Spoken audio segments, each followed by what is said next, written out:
पहले बात करते हैं, कल हमने इजराइल और फिलिस्तीन के हालात के बारे में आपको बताया था, जो लगातार स्थितियां खराब होती जा रही हैं।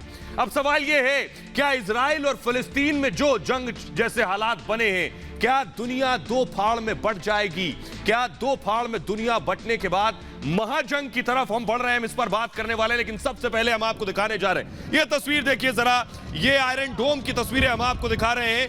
तबाह किए गए हमास के रॉकेट अगर आप देखें तो एक साथ ये रॉकेट उड़े हैं। ये जो हम आपको दिखा रहे हैं आयरन डोम की तस्वीरें, सबसे पहले हमास ने रॉकेट दागे और इसको काउंटर करने के लिए मैं आपको दिखाऊं, काउंटर करने के लिए इजराइल ने रॉकेट दागे हैं।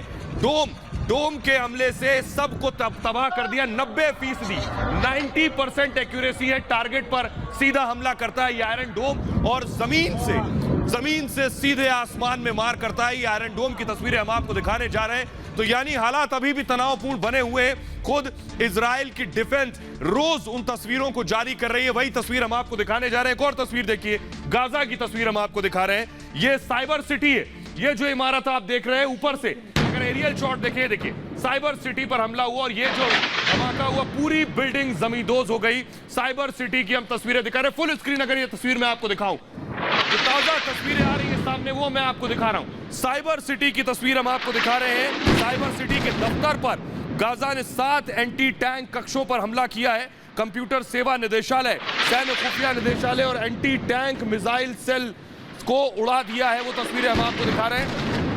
गाजा की तस्वीरें आप देख रहे हैं। ये देखिए, ये जो अटैक हुआ, ये ताजा तस्वीरें आज की इजराइल डिफेंस फोर्स की तरफ से ये जारी की गई तस्वीरें, वो हम इस वक्त आपको दिखा रहे हैं। गाजा शहर जो कि फिलिस्तीन का शहर है, जहां आतंकी संगठन हमास की मौजूदगी है और हमास का दफ्तर बताया जा रहा है। ये हमास का साइबर सिटी सेल था जिसे उड़ा दिया है इजराइल ने। एक मिसाइल सीधे जाकर गिरी और उसके बाद धुएं का गुबार जो उठता आप देख रहे हैं। ये 7 एंटी टैंक कक्षों पर हमला किया गया, वो तस्वीर हम आपको दिखा रहे हैं। धुएं का गुबार उठता हुआ आप देख रहे हैं। आइए एक और तस्वीर आपको हम दिखाने जा रहे हैं कैसे एक पूरी मेट्रो टनल को, कैसे एक मेट्रो टनल को उड़ा दिया है, वो तस्वीरें मैं आपको दिखाने जा रहे हैं। देखिए, एयरक्राफ्ट, इजराइल का एयरक्राफ्ट, उस पर हथियार लॉन्च किए जा रहे हैं। ये जो आप देख रहे हैं रॉकेट्स लॉन्च किए गए, उसके बाद एयरक्राफ्ट ने उड़ान भरी और अंतरिक्ष में आसमान में जाने के बाद देखिए किस तरह से ये टारगेट सेट किया है। और ये आप जो मैं आपको दिखा रहा हूं, ये टारगेट सेट किए हैं और उसके बाद यहां ब्लास्ट किया है। और साफ कह दिया, इजराइल का कहना यह है कि वो तब तक नहीं रुकेंगे जब तक दुश्मन शांत नहीं हो जाता। फुल स्क्रीन अगर ये तस्वीरें मैं दिखाऊं कि कैसे एयरक्राफ्ट को पूरी तरह से हथियारों से लैस किया जा रहा है। उसके बाद देखिए, लैस करने के बाद, उसमें रॉकेट्स लगाने के बाद उसने उड़ान भरी है और वो सीधे जाकर उसने देखिए हमास के टारगेट्स पर निशाना साधा है और उनको तबाह कर दिया। ये जो मैं आपको दिखा रहा हूं, ये जो काला घेरा आप देख रहे हैं, ये दरअसल हमास की वो जगह थी जिसे निशाना बनाया गया है और उसके बाद उन्हें उड़ा दिया गया है। आइए एक और आपको दिखाते हैं, एक और आपको गाजा की तस्वीरें दिखाने जा रहे हैं। गाजा जो कि फिलिस्तीन का शहर है और बड़ा शहर है, लगभग 10 से 15 लाख की आबादी है। ये जो हम आपको दिखा रहे हैं, एंटी टैंक मिसाइल से इजराइल ने दरअसल इसमें मारा है, इस टैंक पर। अगर आप तस्वीरें देखने की कोशिश करें, और ये देखिए यहां आकर गिरा। फुल स्क्रीन अगर मैं दिखाऊं तो शायद आपको बाकी साफ नजर आएंगी ये तस्वीरें। यहां पर एंटी टैंक मिसाइल दागी गई। तस्वीरें जो हम आपको दिखा रहे हैं, 3 आतंकी ढेर हुए इसमें, 3 आतंकी ढेर हो गए इस मिसाइल हमले में। जो तस्वीरें आपको हम दिखा रहे हैं, ये देखिए, ये जो आप देख रहे हैं, इस जगह पर 7 एंटी टैंक मिसाइल दागी गई हैं और उसके बाद यहां 3 आतंकी हमास के मार गिराए गए हैं। आइए अब आपको कुछ और तस्वीरें दिखाते हैं। यानी इजराइल का कहना है कि हमास के 30 आतंकी मार गिराए हैं, उनमें कई बड़े कमांडर्स भी शामिल हैं। उनकी तस्वीरें हम आपको दिखाने जा रहे हैं जो खुद इजराइल डिफेंस फोर्स ने जारी की है। ये जो चेहरे आप देख रहे हैं, इजराइल का कहना है ये हमास के आतंकी हैं जिन्हें अब तक के हमले में मार गिराया गया है। इजराइल ये साफ कर चुका है कि हमास की तरफ से हमारे रिहायशी इलाकों में जो हमले हो रहे हैं उसका जवाब हम दे रहे हैं और हमले जब तक नहीं रुकेंगे, जब तक दुश्मन शांत नहीं होगा, तब तक हमारे हमले भी नहीं रुकेंगे। दूसरी तरफ फिलिस्तीन का कहना है कि उन पर हमले हो रहे हैं, इसलिए वो भी पलटवार कर रहे हैं। लेकिन इस दरमियान आपको बताऊं कि दुनिया कैसे इस इजराइल और फिलिस्तीन के हमले के दरमियान 2 हिस्सों में बंट रही है। कुछ देश आकर फिलिस्तीन के साथ खड़े हो गए हैं, कुछ देश आकर इजराइल के साथ खड़े हो गए हैं। तो कौन किसके साथ खड़ा है ये हम आपको बताने जा रहे हैं। देखिए जरा, आपको हम बता रहे हैं कि कौन किसके साथ खड़ा है। देखिए जरा, कौन खड़ा है फिलिस्तीन के साथ और कौन खड़ा है इजराइल के साथ। दो खेमों में दुनिया बट गई है। फिलिस्तीन के साथ दरअसल तुर्की खड़ा है। फिलिस्तीन के साथ हम आपको बता रहे हैं, तुर्की फिलिस्तीन के साथ है। सऊदी अरब क्राउन प्रिंस मोहम्मद बिन सलमान यानी सऊदी खड़ा है फिलिस्तीन के साथ। और ईरान, हसन रूहानी, ईरान आकर खड़ा हुआ है फिलिस्तीन के साथ। ये वो देश, और न सिर्फ ये बल्कि खुद पाकिस्तान आकर फिलिस्तीन के साथ खड़ा हो गया है। ये मुल्क है जो खड़े हैं फिलिस्तीन के साथ। और दूसरी तरफ मैं आपको दिखाऊं कि अमेरिका देखिए इजराइल के साथ खड़ा है। अमेरिका इजराइल के साथ खड़ा है। ये अमेरिका का जो चेहरा आप देख रहे हैं, ये सामने का एक देश है। यानी बहुत से ऐसे देश हैं जो इजराइल को पीछे से बैक कर रहे हैं लेकिन सामने नहीं आ रहे हैं। लेकिन दूसरी तरफ मैं इन मुल्कों की बात करूं, ये मुल्क खुलकर सामने आ गए हैं फिलिस्तीन के हक में। तो दो धड़ों में ये दुनिया बंटती नजर आ रही है इजराइल और फिलिस्तीन के नाम पर। लेकिन आइए हम आपको बताते हैं कि न सिर्फ ये यहां रुकने वाला है, क्योंकि ये संयुक्त राष्ट्र यूनाइटेड नेशंस सिक्योरिटी काउंसिल तक पहुंच गया है। संयुक्त राष्ट्र सुरक्षा परिषद तक ये मामला पहुंच गया और वहां भी ये मामला उठाने की तैयारी है कि आखिर इजराइल और फिलिस्तीन के बीच क्या हो रहा है। देखिए जरा ये रिपोर्ट।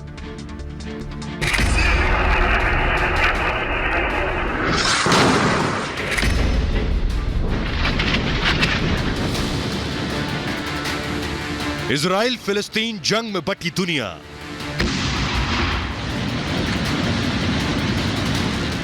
संयुक्त राष्ट्र ने दी जंग की चेतावनी।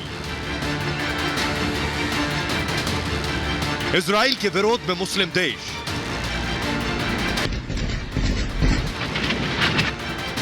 शुरू हो चुका है महाजंग का ट्रेलर।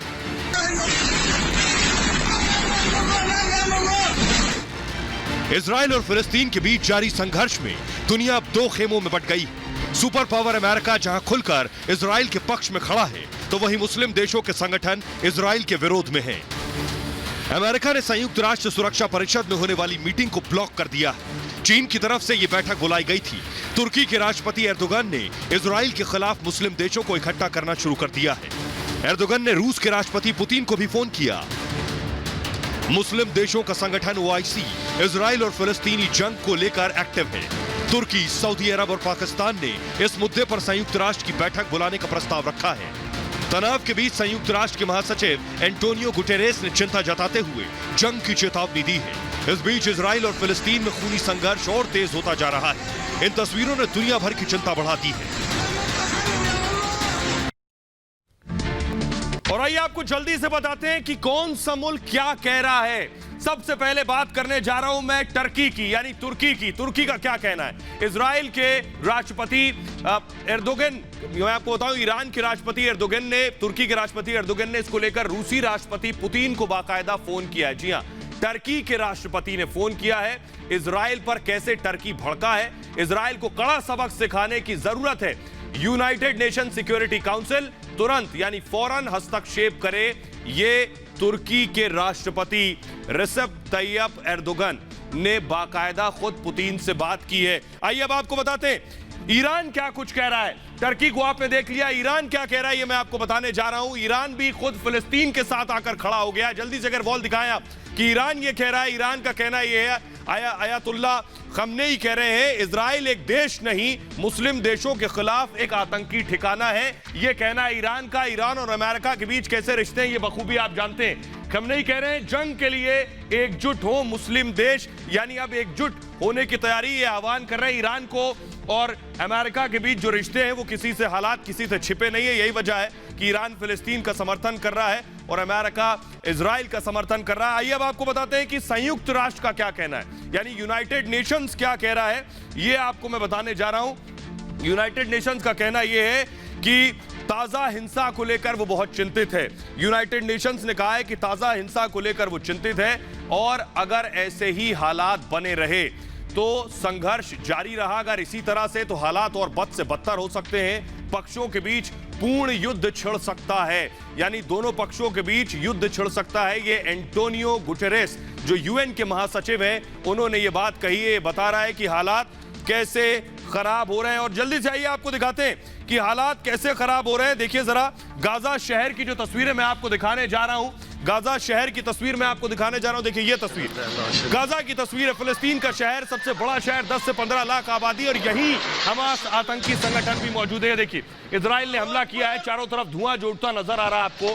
ये शहर की तस्वीरें हैं, ये शहर की तस्वीरें हम आपको दिखा रहे हैं। और इस शहर में फिलहाल जो बताया जा रहा है कि लगभग 500 के आसपास लोगों की मौत, 500 के आसपास लोगों की मौत हुई है।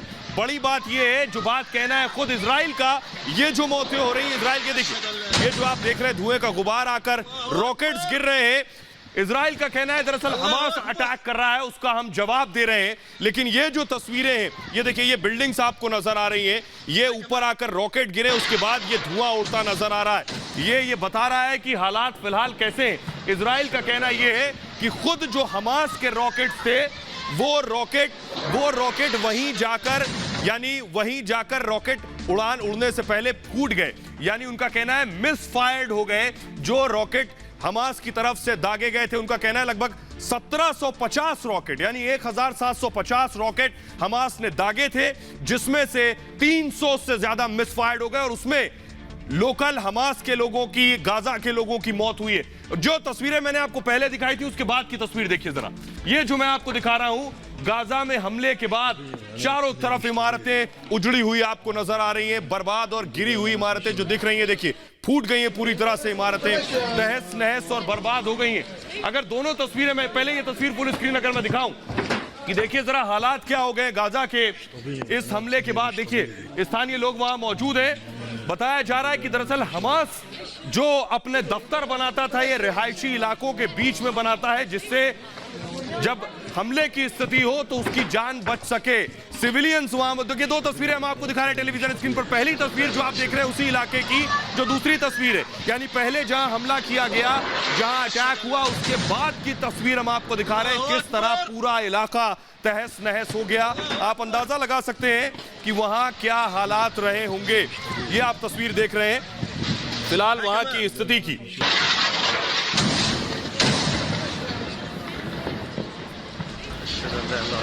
हमले से पहले और हमले के बाद की दो तस्वीरें हम आपको दिखा रहे हैं।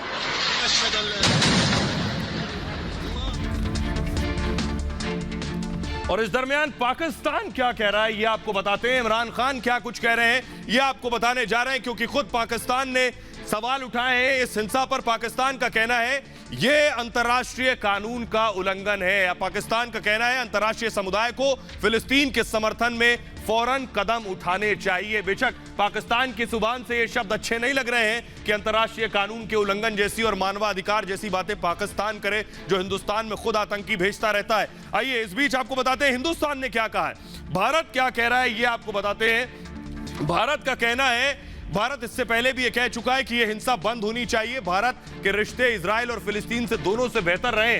भारत का कहना है सभी तरह की हिंसा, खासकर गाजा से जो हो रही है, रॉकेट हमले निंदनीय हैं। यानी भारत का कहना है कि इस हिंसा की जो शुरुआत रॉकेट और मिसाइल के स्तर पर हुई है वो बंद की जानी चाहिए।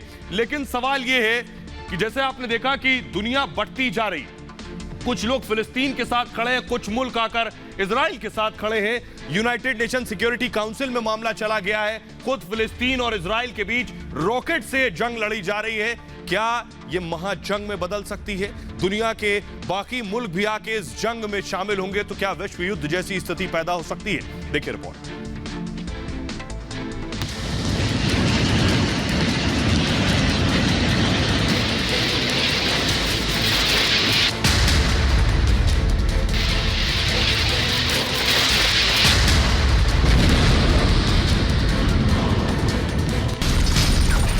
इजराइल और हमास का वार अब बड़ी जंग की तरफ बढ़ रहा है। एक तरफ इजराइल की तरफ से हमास के ठिकानों पर गोले बरस रहे हैं, तो दूसरी तरफ इजराइल के कई शहरों में दंगे शुरू हो गए। लेकिन इजराइल फिलिस्तीन युद्ध से खतरा इससे ज्यादा बड़ा है। क्या महाजंग की तरफ बढ़ रही है दुनिया?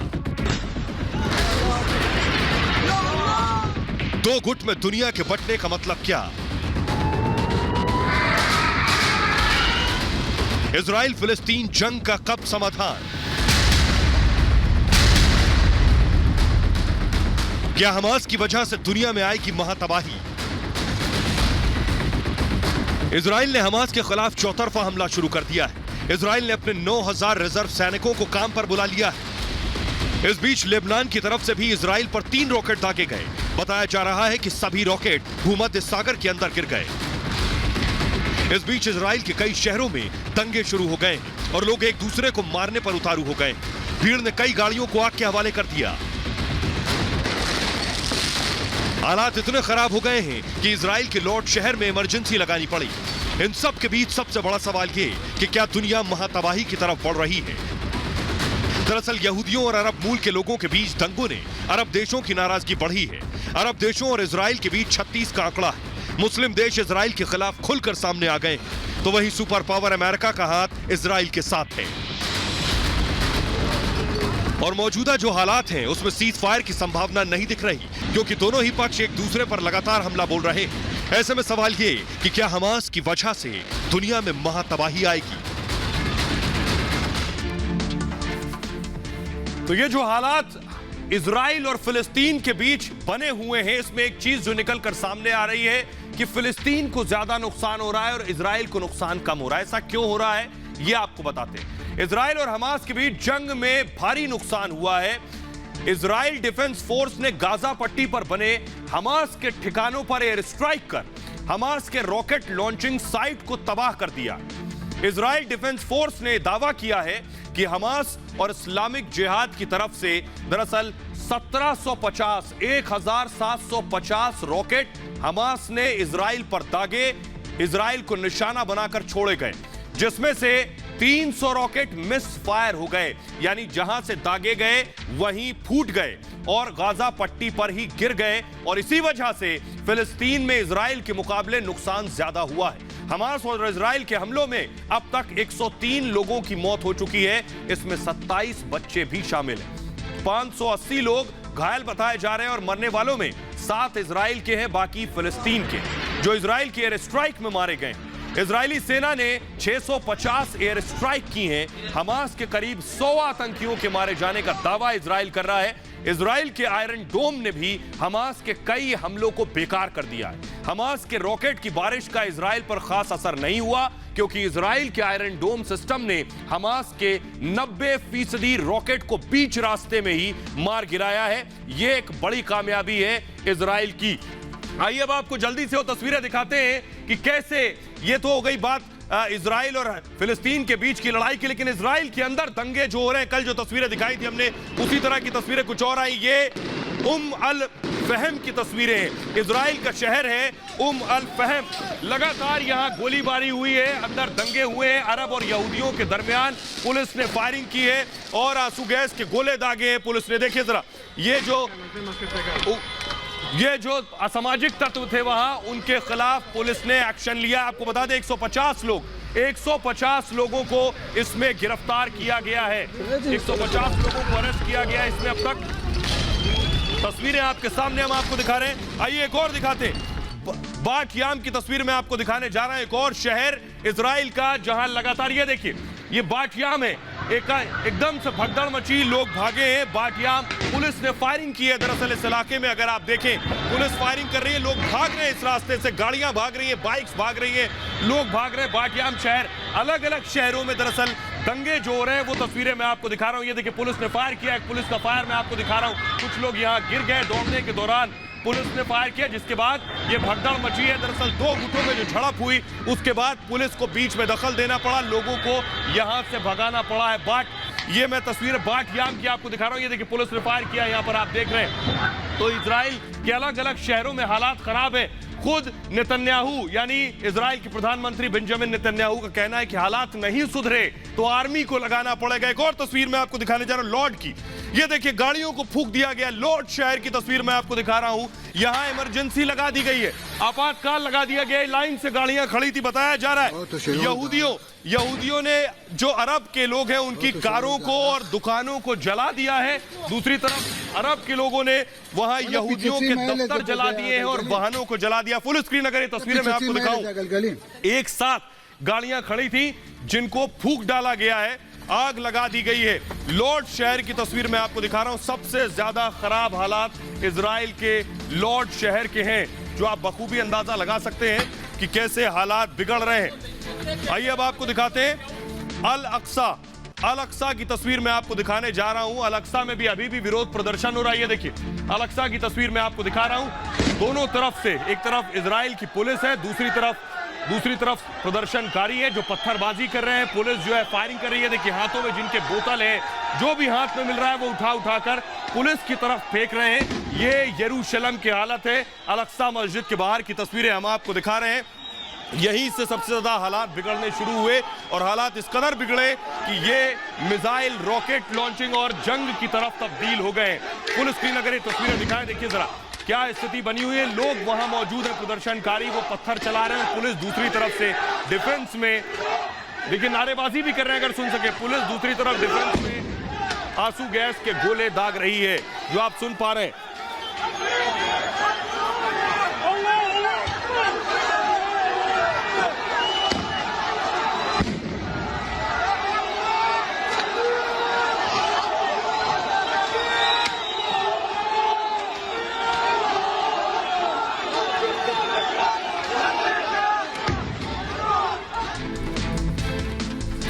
और इस हिंसा के दरमियान इजराइल के प्रधानमंत्री बेंजामिन नेतन्याहू ने साफ कर दिया है, जब तक दुश्मन शांत नहीं होगा तब तक वो अपनी सुरक्षा के लिए हमले करते रहेंगे और दुश्मन को शांत करने के बाद ही दम लेंगे। सुनिए जरा।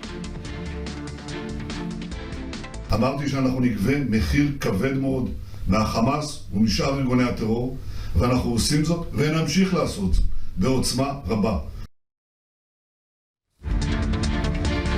और आइए अब आपको बताते हैं कि इजराइल की ताकत का दुनिया लोहा मानती है। इजराइल सुपर पावर कैसे बना, इजराइल के सुपर पावर बनने की कहानी जान लीजिए। आज इजराइल की आजादी के दरअसल 73 साल पूरे हो गए। जी हां, आज इजराइल का आजादी दिवस आप कह सकते हैं। 14 मई 1948 को इजराइल ने अपनी आजादी का ऐलान किया था। भारत के करीब 9 महीने बाद आजाद हुआ था इजराइल।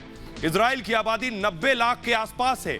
यहां ना तो ज्यादा खनिज संपदा हुआ करती थी, ना ही उपजाऊ जमीन थी, लेकिन जिस तरह यहूदियों ने इस देश को बदल कर रख दिया वो पूरी दुनिया के लिए एक मिसाल है। उसकी मिसाल पूरी दुनिया में दी जाती है, चाहे बात खेती बाड़ी से जुड़ी हो या फिर विज्ञान साइंस रिसर्च से जुड़ी हो या फिर सैन्य ताकत से जुड़ी हो। इजराइल ने हर किसी को जबरदस्त तरीके से प्रभावित किया है।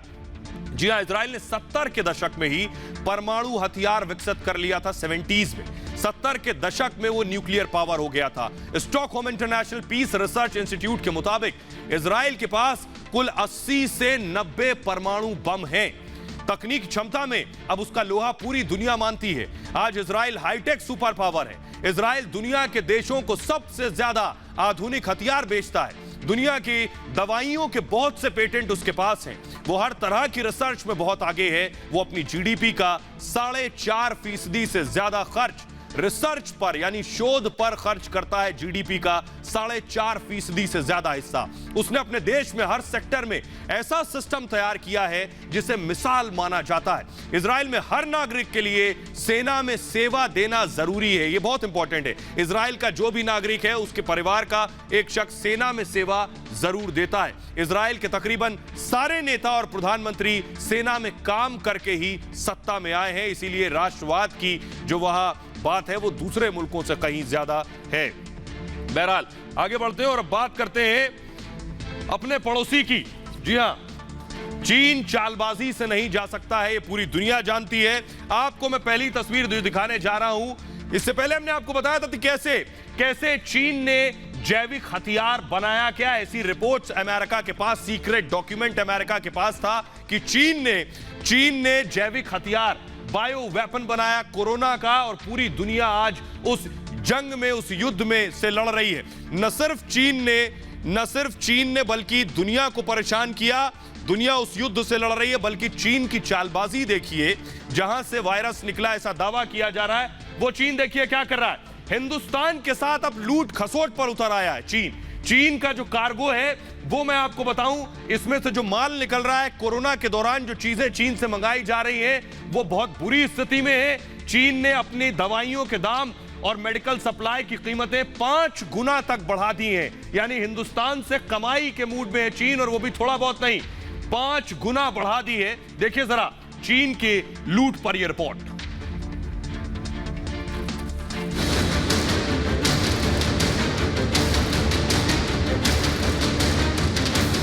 दुनिया भर में कोरोना फैलाने के बाद चालबाज चीन आपदा में भी अवसर तलाश रहा है। भारत में कोरोना की दूसरी लहर के बीच चीन मदद की बात तो कहता है, लेकिन असल में मदद के नाम पर मौके का फायदा उठाने की ताक में है। पहले तो चीन की सरकारी एयरलाइंस ने भारत जाने वाली कार्गो फ्लाइट को 15 दिन तक रद्द कर दिया। दूसरी तरफ चीन भारत की मदद के लिए ओवर टाइम करने का दिखावा करता है, लेकिन हालत यह है कि वो अभी जरूरी सामानों को 5 गुना ज्यादा महंगा बेच रहा है। दरअसल पड़ोसी देश चीन के सप्लायर आपदा के इस अवसर को गंवाना नहीं चाहते और ज्यादा से ज्यादा मुनाफा कमाने की कोशिश में है। वहीं चीन के फार्मा सप्लायर्स ने अचानक कॉन्ट्रैक्ट रद्द कर दिए हैं। साफ है कि चालबाज चीन दुनिया भर में चीनी वायरस की सप्लाई करने के बाद जरूरत की चीजों की सप्लाई में मुनाफाखोरी और मनमानी कर रहा है।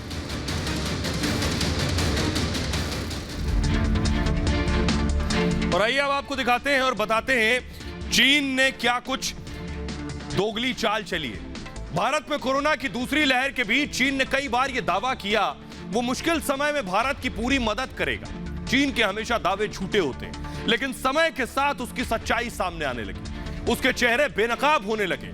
खबर यह है कि चीन की तरफ से भारत को बहुत घटिया क्वालिटी के ऑक्सीजन कंसंट्रेटर भेजे जा रहे हैं।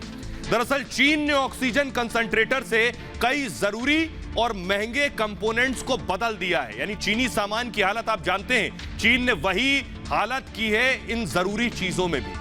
यानी घटिया क्वालिटी की चीजें उसमें लगा दी हैं अब, और उसकी क्वालिटी काफी गिर गई है और उसके इस्तेमाल पर रिस्क और ज्यादा बढ़ गया है। इतना ही नहीं, चीन ने अपने ऑक्सीजन कंसंट्रेटर के दाम बढ़ा दिए। ये आपको बताऊंगा कैसे चीन लूट रहा है हिंदुस्तान को। यह सब तब हो रहा है जब चीन की तरफ से लगातार भारत को मदद का आश्वासन दिया जा रहा है। पिछले दिनों चीन की तरफ से एक बयान में कहा गया था, आपको याद होगा, कि चीन की कंपनियों ने इंसानियत दिखाई है। तो चीन का इंसानी रूप हम आपको दिखाने जा रहे हैं कि कैसी इंसानियत चीन ने दिखाई। चीन का कहना था कि लोगों की जान बचाने पर अब चीन जोर दे रहा है, वो भारत की मदद करना चाहता है। यह भारत के प्रति उनकी सद्भावना है। ऐसी सद्भावना मैं भी आपको बताऊंगा जो उन्होंने किया है वो तारीफ के काबिल है। अपने मुंह मियां मिट्ठू बन रहा था चीन, लेकिन हकीकत क्या है वो आइए आपको बताते हैं।